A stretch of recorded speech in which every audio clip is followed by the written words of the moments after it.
जो कि जैसे कि हम अपने घर में पालतू जानवर पालते हैं, जैसे डॉग हो गया, कैट हो गया, उसको होने वाली जो बीमारियां हैं उन बीमारियों से हम उन्हें कैसे बचाया जा सकते हैं, उन बीमारियों से इंसानों को क्या खतरा हो सकता है, उसके बारे में आज हम जानकारी लेंगे डॉक्टर उमेश शर्मा जी से। तो मैं बताना चाहूँगा कि एक सबसे बड़ी खतरनाक बीमारी है रेबीज। ये रेबीज एक ऐसी बीमारी है जो पेट से या जो भी एनिमल्स हैं उनके बाइट करने से नहीं होती है ना। मोस्टली जो ये रेबीज वायरस है ये सलाइवा में प्रेजेंट होता है, डॉग्स के ये सलाइवा में प्रेजेंट होता है और इसमें बचने की उम्मीद ना के बराबर होती है। ट्रीटमेंट आप किस तरीके से करते हैं और कितना दिन का आपका कोर्स होता है जिससे कि वो पर्टिकुलर पूरी तरीके से स्वस्थ हो जाते हैं? मेरे क्लिनिक पर जो सबसे ज़्यादा आते हैं केसेस, एक तो सीजनल है कि नवंबर से फरवरी तक पार्वो बहुत ज़्यादा आता है मेरे पास में। केवल पेट से पेट्स में स्प्रेड होती है, एक डॉग से दूसरी डॉग में स्प्रेड होती है। पेट ओनर्स को ये बताना है कि वो उस पपी को ये बीमारी ना हो उसके लिए वो क्या कर सकता है जी। वो ये है कि एक तो 3 महीने से पहले अपने रोड पर उसको लेके ना जाए। 40 से 45 डेज पर एक पार्वो की वैक्सीन लगती है, तो पार्वो वैक्सीन उसको लगवाए 40 से 45 डेज पर। उसकी 2 डोज लगती हैं, तो 2 डोज लगने के बाद में आपका पप्पी सेफ रहेगा इस बीमारी से। नमस्कार दोस्तों, मैं दीपक कुमार दुबे। आज हम आए हैं थाना बन्ना देवी के बिल्कुल बिहाइंड में हमारे डॉक्टर मिस्टर उमेश शर्मा से एक खास मुलाकात करने के लिए, जो कि जैसे कि हम अपने घर में पालतू जानवर पालते हैं, जैसे डॉग हो गया, कैट हो गया, उसको होने वाली जो बीमारियां हैं उन बीमारियों से हम उन्हें कैसे बचाया जा सकते हैं, उन बीमारियों से इंसानों को क्या खतरा हो सकता है, उसके बारे में आज हम जानकारी लेंगे डॉक्टर उमेश शर्मा जी से। सर बहुत बहुत स्वागत है आपका हमारे चैनल में। तो सर सबसे पहले आप मुझे एक छोटा सा ये बताइए, जो भी हम अपने एनिमल्स जो घर पे पालते हैं, चाहे वो डॉग हो या कैट हो, उसमें ऐसी कौन सी बीमारी होती है जिससे इंसान को सबसे ज़्यादा खतरा होता है? और मैंने सुना है कि वो बहुत खतरनाक बीमारी है, इससे जान भी जा सकती है। तो सर इस पर कुछ प्रकाश डालिए कि किस तरीके से उससे अपने एनिमल्स को और खुद को बचाया जा सकता है।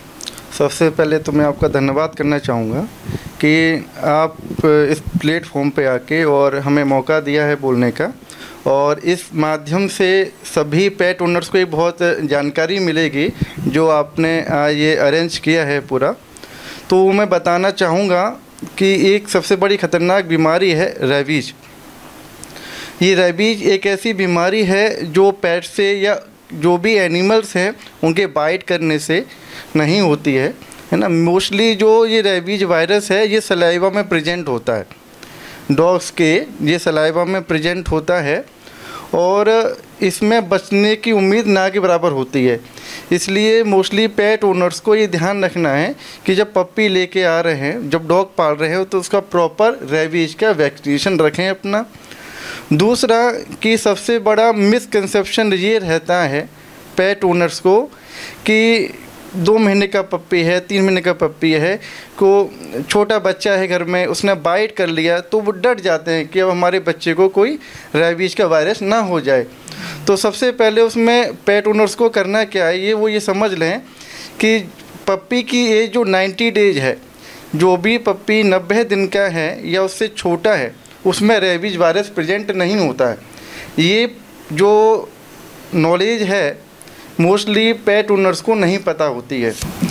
मैं आपको एक जानकारी और देना चाहूँगा रेबीज से रिलेटेड वायरस के लिए।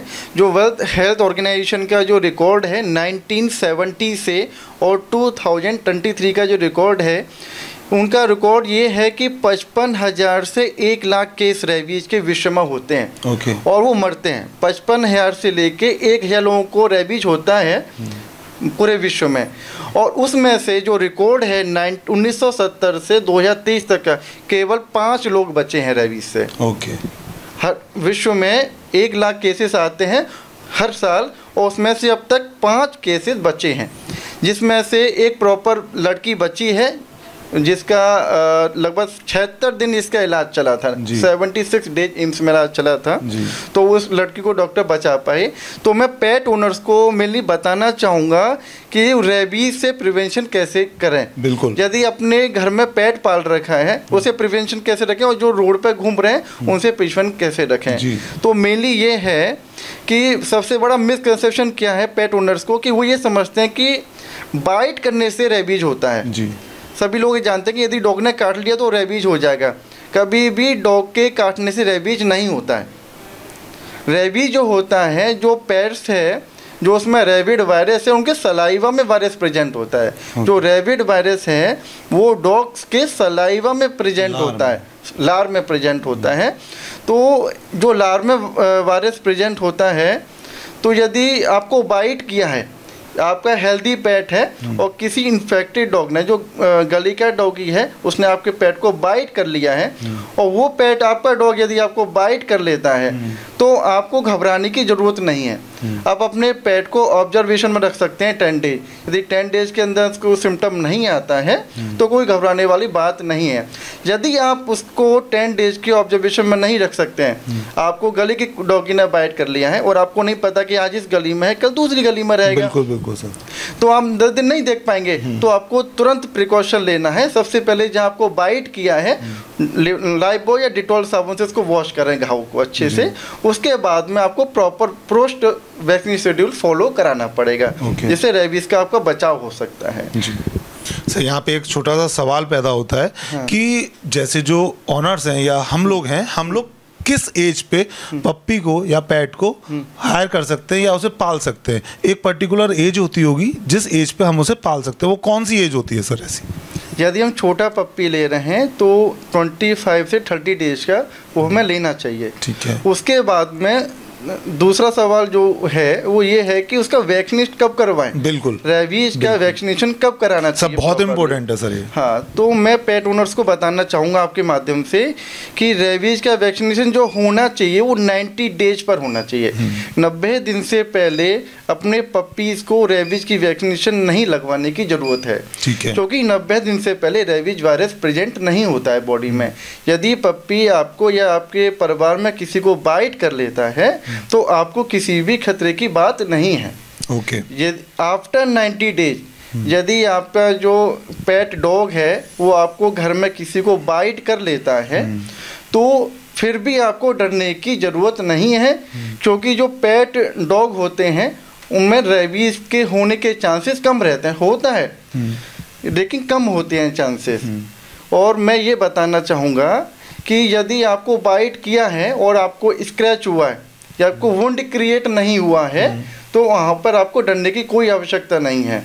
और एक सिंपली तरीका ये है, मोस्टली पेट ओनर्स को ये बात नहीं पता होती है, जी जी बिल्कुल, है ना।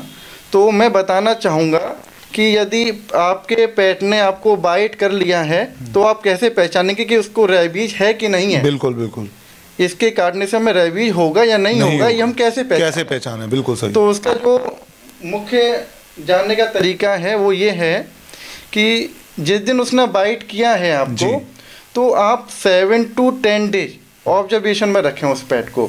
वो आपके घर में ही रहेगा। यदि उसमें कोई भी एबनॉर्मल बिहेवियर आपको दिखाई दे रहा है, यदि आपको कोई सिम्टम लग रहा है कि नहीं इसका बिहेवियर चेंज हो रहा है, तो तुरंत आप वेट से कंसल्ट करें। तो सर इसके जो सिम्टम होते हैं वो इंसान के अंदर भी पैदा होते हैं या सिर्फ पेट के अंदर ही होते हैं? सबसे पहले पेट के अंदर आएगा जी। यदि जिस पेट ने आपको बाइट किया है उसकी विद इन 7 to 10 डेज उसमें सिम्टम आ जाएगा रेबीज का, या तो उसकी डेथ हो जाएगी या उसमें सिम्टम आ जाएगा। सर सबसे कॉमन सिम्टम क्या होगा जो हम लोग जिससे जज कर पाएं? क्योंकि अगर आप तो डॉक्टर हैं, आप तो तुरंत पहचान लेंगे, लेकिन जो पेट ऑनर्स हैं उनको नहीं पता होता। एक ऐसा लक्षण बताइए जो आराम से इजीली तरीके से लोग जान सकें कि हाँ इसको रेबीज की प्रॉब्लम है।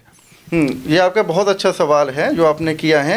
तो हम कैसे पहचानेंगे कि डॉग में जो बिहेवियर चेंज हो रहा है इसको रेबीज के सिम्टम आ रहे हैं? तो सबसे पहला सिम्टम जो डॉग का है कि वो एंजाइटी हो जाएगा, मतलब बेचैन होने लगेगा जी।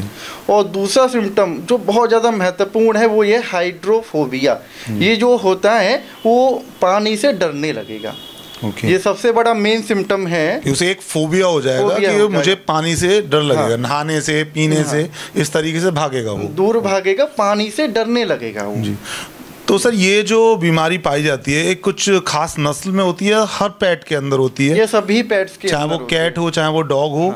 ओके, ये सभी पेट्स के अंदर होती है। सिर्फ एक चमगादड़ मैं आपको बताना चाहूँगा, बहुत बड़ी नॉलेजेबल है ये। जो चमगादड़ होती है, चमगादड़ में रेबीज वायरस उसके जो माउथ में प्रेजेंट नहीं होता, उसके इनहेलेशन से प्रेजेंट होता है। एरोसोल जो सांस वो छोड़ती है चमगादड़, उसके उसमें रेबीज वायरस प्रेजेंट होता है। ओके सर, एक सवाल यहाँ पे पैदा होता है कि बहुत सारे को आप देखते होंगे अपने घर के अंदर गर्मियों के टाइम पे अक्सर पवेलियन पेट्स होते हैं, उनके बाल बहुत बड़े बड़े होते हैं, तो सर उनको खुजली टाइप, इचिंग टाइप प्रॉब्लम हो जाती है, जो रेड करके रेशेस बन जाते हैं, ठीक है, और वो काफ़ी ज़्यादा परेशान हो जाते हैं। उसके लिए कोई कैसा इलाज है कि जिससे वो ठीक हो, क्योंकि वो बीमारी इंसान के अंदर भी हो जाती है, क्योंकि एनिमल है वो आपके बिस्तर में भी आता है, आपकी गोद में भी आता है, बच्चे भी खेलते हैं, तो उसके लिए क्या सॉल्यूशन है सर? हाँ, उसके लिए जो एलर्जी हो रही है तो सबसे पहले प्रिवेंशन जो आपको रखना होगा कि घर में यदि कोई छोटा बच्चा है तो छोटे बच्चों को दूर रखें, क्योंकि छोटे बच्चों को एलर्जी इफेक्ट कर सकती है। बिल्कुल सर। दूसरा, यदि आपके पेट्स को एलर्जी हो रही है, रैसेस हो रहे हैं रेड या कोई भी विभिन्न एलर्जी बॉडी पर हो रही है, तो अपने बिस्तर पे उसको ना बिठाएं। पहला प्रिवेंशन ये लेना है। दूसरा, प्रॉपरली उसको ट्रीटमेंट वेट से, नियर बाय जो भी वेट हैं आपके, उनसे उसका ट्रीटमेंट करवाएं ताकि उसको एलर्जी बढ़े नहीं। सर एक सवाल ये भी उठता है, दूसरा एक जानकारी और मैं देना चाहूँगा एलर्जी से रिलेटेड, वो जिस समय उस पेट्स को एलर्जी हो रही है तो अपने आप को लीक ना कराएं, तो उससे चांसेस हो सकते हैं कि आपको एलर्जी हो। तो सर एक सवाल ये भी होता है कि जब हम न्यू बेबी लेके आते हैं, एक पप्पी लेके आते हैं, तो हमें सबसे पहले हम दिखाता है कि हम उसको खिलाने पिलाने का जो चीज़ होता है जिससे वो स्वस्थ रहे, क्योंकि आजकल आप जानते हैं कि जो भी पेट्स होते हैं वो मिठाई की तरफ या अग्रभ होते हैं, या हमें उन्हें कितनी क्वांटिटी में दूध देना चाहिए या हमें ब्रेड देनी चाहिए, उनको किस तरीके का खाना देना चाहिए ताकि उनको वो बीमारियों से थोड़ा दूर रहें। जैसे कि रेबीज बीमारी है, खान पान से जुड़ती है, तो किस तरीके से हम प्रोटेक्शन कर सकते हैं उसमें? ये आपका बहुत अच्छा सवाल है। मैं बताना चाहूँगा पेट ओनर्स को कि जो आप पप्पी लेके आ रहे हैं उसका देख रेख कैसे करें, है ना, ये आपका सवाल है। तो उसमें ये ध्यान रखना है कि शुरुआत में मिल्क अवॉइड किया गया है, डॉग्स के लिए मिल्क नहीं देना चाहिए। यदि आप फिर दे भी रहे हैं तो उसमें लगभग 50% वाटर होना चाहिए जी। दूसरा, डॉग्स को आप कोई भी इन्फेक्टेड चीज़ें ना दें, जैसे कि मसाले वाली चीज़ें हैं, है ना, ये सारी चीज़ें अवॉइड करनी चाहिए पेट्स के लिए। और नॉर्मली जो होम डाइट है, आप दलिया दे सकते हैं, दाल दे सकते हैं, कर्ड दे सकते हैं, प्लेन चपाती है, और पपी के कुछ स्टार्टर आते हैं तो उसमें आप ऐड कर सकते हैं। और मेनली हाइजीनिक रखना है कि पपी यदि 3 महीने से छोटा है तो उसको आप रोड पर ना घुमाएं जी, तो आपको विशेषकर ये ध्यान रखना है। सर आपके क्लिनिक पे जो सबसे ज़्यादा पेट्स आते हैं तो वो किस बीमारी से ग्रसित आते हैं और उनका ट्रीटमेंट आप किस तरीके से करते हैं, और कितना दिन का आपका कोर्स होता है जिससे कि वो पर्टिकुलर पूरी तरीके से स्वस्थ हो जाते हैं? मेरे क्लिनिक पर जो सबसे ज़्यादा आते हैं केसेस, एक तो सीजनल है कि नवंबर से फरवरी तक पार्वो बहुत ज़्यादा आता है मेरे पास में, जो कि बहुत ज़्यादा खतरनाक बीमारी है पेट्स के लिए स्पेशली। ये जूनोटिक डिजीज़ नहीं है, केवल पेट्स से पेट्स में स्प्रेड होती है, एक डॉग से दूसरी डॉग में स्प्रेड होती है। इसके सिम्टम क्या हैं? वॉमिटिंग होती है फ्रिक्वेंटली, इसमें बहुत जल्दी जल्दी वॉमिटिंग होती है पेट्स को। और ये बीमारी 6 महीने से छोटे बच्चों को ज़्यादा अफेक्ट करती है। 6 महीने से छोटे बच्चे में ज़्यादा होती है क्योंकि उनकी इम्यूनिटी बहुत वीक होती है, इसलिए ये वायरस डिजीज़ है, उसमें इफ़ेक्ट ज़्यादा करती है। तो इसमें हमको पेट ओनर्स को ये बताना है कि वो उस पपी को ये बीमारी ना हो उसके लिए वो क्या कर सकता है जी। तो उसके लिए जो उसको प्रिवेंशन लेना है वो ये है कि एक तो 3 महीने से पहले अपने रोड पर उसको लेके ना जाए। यदि गेट के बाहर लेके जा रहा है तो वो साफ जगह हो, वहाँ पे कोई भी गंदगी ना हो, तो वहाँ वो घुमा सकता है। दूसरा, 40 से 45 डेज पर एक पार्वो की वैक्सीन लगती है, तो पार्वो वैक्सीन उसको लगवाए 40 से 45 डेज पर। उसकी 2 डोज लगती हैं, तो 2 डोज लगने के बाद में आपका पप्पी सेफ रहेगा इस बीमारी से। सर एक छोटा सा सवाल और है कि जो पप्पीज होते हैं, जैसे कि नॉर्मली हम ह्यूमंस में तो जानते हैं कि किस किस एज पे हम वैक्सीन्स लगाते हैं, लेकिन पप्पीज को हम किस किस एज पे या किस किस मंथ पे हम वैक्सीनाइज कर सकते हैं ताकि वो अगर कुछ भी हरकत होती है वो काटते हैं तो वो इंसान को प्रॉब्लम ना हो। तो वो एक छोटा सा इस पे और प्रकाश डालिए कि किस तरीके से हम उसे किस टाइम पे उसको इंजेक्शन लगवा सकते हैं। ये आपका बहुत अच्छा सवाल है। मोस्टली जो पेट ओनर्स हैं उनको यही नहीं पता है कि किस तरीके से वैक्सीन हमें करवानी है जी। और वो जिस वेट्स के पास में जाते हैं सबका अलग अलग शेड्यूल रहता है ना। तो मैं उनको ये बताना चाहूँगा जो पेट्स का जो मेनली शेड्यूल है वेटनरी साइंस के अकॉर्डिंग, तो वो फॉलो जो करना है वो मेनली ये है कि पहला वैक्सीन जो लगता है पार्वो का 40 से 45 डेज पर लगता है। आप अपने पपीज़ को 40 डेज से पहले वैक्सीनेट ना कर पाएँ। यदि आप 40 डेज से पहले वैक्सीन लगवा रहे हैं किसी से तो आप उसकी हेल्थ के साथ में खिलवाड़ कर रहे हैं। उसका रीज़न ये है क्योंकि पपीज़ के 40 डेज से पहले उसके अंदर मैटरनल एंटीबॉडी प्रेजेंट होती हैं जो उसको मदर से मिलती हैं। यदि 40 डेज से पहले आप उसको वैक्सीनेट कर पाएंगे तो उसकी जो मैटरनल एंटीबॉडीज़ हैं उस पर इफेक्ट रहेगा और उस पर इफेक्ट होगा तो उसकी इम्यूनिटी जो है जो लाइफ टाइम इम्यूनिटी होती है वो ख़राब हो जाएगी। तो अपने पपीज़ को 40 डेज से पहले वैक्सीनेट नहीं कर पाएँ। पहला वैक्सीन जो लगवाएं वो 40 से 45 डेज पर लगाएं। उससे पहले भी आपको क्या करना है, वैक्सीन लगवाने से 1 वीक पहले आपको उसकी डीवॉर्मिंग करनी है। मोस्टली पेट ओनर्स को यही नहीं पता कि डीवॉर्मिंग क्या है। तो डीवॉर्मिंग में आपको बताना चाहूँगा कि डीवॉर्मिंग एक पेट के कीड़ों की दवा है तो वो वैक्सीन से 1 हफ्ते पहले दी जाती है। उसका फ़ायदा क्या है कि डीवॉर्मिंग हम क्यों करें अपने पेट की वैक्सीन से पहले, तो डीवॉर्मिंग इसलिए करनी चाहिए कि वैक्सीन के टाइम पे यदि हम पपीज़ के स्टोमक में कोई इन्फेक्शन हुआ तो उसको उस समय लूज मोशन और वॉमिटिंग हो जाते हैं क्योंकि वैक्सीन के बाद में पप्पी की जो बॉडी की इम्यूनिटी है वो बहुत ज़्यादा वीक हो जाती है। तो उस समय यदि कोई भी इन्फेक्शन उसके होता है, वॉर्म्स होते हैं, राउंड वॉर्म्स हैं, विप वॉर्म है, टैप वॉर्म है, यदि वो प्रेजेंट होते हैं तो लूज मोशन वॉमिटिंग कराते हैं जहाँ पेट के बीमार होने के चांसेस बढ़ जाते हैं। इसलिए वैक्सीन से 1 हफ्ते पहले ये डीवॉर्मिंग करना बहुत ज़रूरी है। सर जैसे कि मैंने सुना है ऐसा यहाँ आपके आने से पहले कि तभी मैं आपके पास आया हूँ सर जानकारी करने के लिए कि आप कुछ चैरिटेबल भी क्लिनिक ओपन करने वाले हैं, हॉस्पिटल करने वाले हैं। तो वो किस डेट को कर रहे हैं और कौन उसका ऑर्गेनाइज करने आ रहे हैं, तो आप एक बार बताएं ताकि जो भी हमारे जो दर्शक हैं वो आपके पास जुड़ सकें आपसे। जी सर बताएं। हाँ, ये आपने बहुत सही पूछा है और मैं आपके माध्यम से बताना चाहूँगा सभी को कि 20 नवंबर 2023 को सोमवार के दिन लोधा अकरावत महेंद्र प्रताप विश्वविद्यालय, सभी लोग जानते होंगे उसको, महेंद्र प्रताप विश्वविद्यालय अलीगढ़ के अंदर बन रहा है लोधा के पास में। तो उसके जस्ट बिहाइंड में एक हॉस्पिटल बन रहा है, श्री नंदिनी गौ सेवाधाम हॉस्पिटल ट्रस्ट जो है, तो उसका उद्घाटन 20 नवंबर को है। तो ये जो हॉस्पिटल है इसका उद्देश्य क्या है, मेनली मैं बताना चाहूँगा कि इस हॉस्पिटल को बनाने का उद्देश्य क्या है। तो मैंने अक्सर देखा है कि अलीगढ़ के अंदर और अलीगढ़ के आसपास जो क्षेत्र है, कासगंज है, हाथरस है, एटा है, तो इतने बड़े अलीगढ़ मंडल के अंदर अभी कोई भी इस टाइप का हॉस्पिटल नहीं है कि कोई भी कॉल करे कि यहाँ इस रोड पर कोई डॉगी पड़ा हुआ है और उसका प्रॉपर इलाज हो सके। बिल्कुल।